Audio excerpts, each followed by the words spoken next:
कुठलाही ice cake बनवायचं म्हटलं ना, त्याच्यासाठी सगळ्यात महत्त्वाचं लागतं ते म्हणजे क्रीम.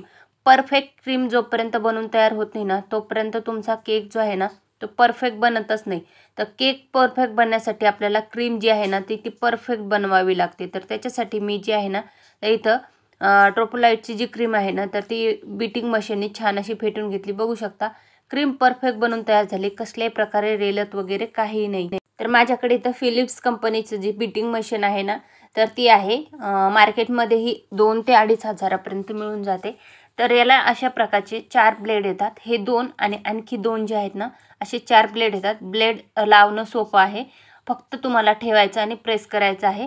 प्रेस केल्यानंतर बघू शकता बीटिंग मशीनला बोर्डला जोडून घ्यायचं आणि चालू केल्यानंतर अशा प्रकारे ते फिरतात. फक्त बाहेर फिरवायचे नाही.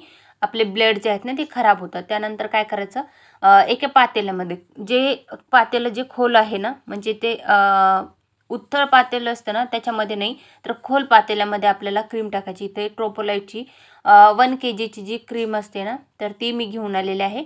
तिला अशा प्रकारे फोडायचं, सोपं आहे. त्यानंतर बघू शकता अशा प्रकारे कन्सिस्टन्सी आहे आपल्या क्रीमची. आणि कन्सिस्टन्सी किती आहे आणि क्वांटिटी किती आहे ते तुम्ही बघू शकता.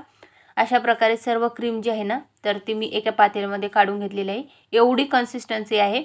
आणि हे जे आहे ना क्वांटिटी, तर तुम्ही बघून घ्या आणि फायनल रिझल्टला तुम्ही क्वांटिटी बघून घ्या. तर अशा प्रकारे ही जी क्रीम आहे ना, तर ती कमीत कमी 10 ते 12 मिनटं आपल्याला बीट करून घ्यायची आहे. छान अशी एकसारखी बीट झाली पाहिजे. आपण जेव्हा डेकोरेट करतो किंवा फ्लावर्स बनवतो, तर त्या टाईमला क्रीम जी आहे ना, ती रेलली नाही पाहिजे, क्रीम पिघळली नाही पाहिजे. तरच आपला आईस केक जो आहे ना, तो परफेक्ट बनतो. तर अशा प्रकारे तुम्हाला केकची मशीनमधनं क्रीम बीट करायची आहे.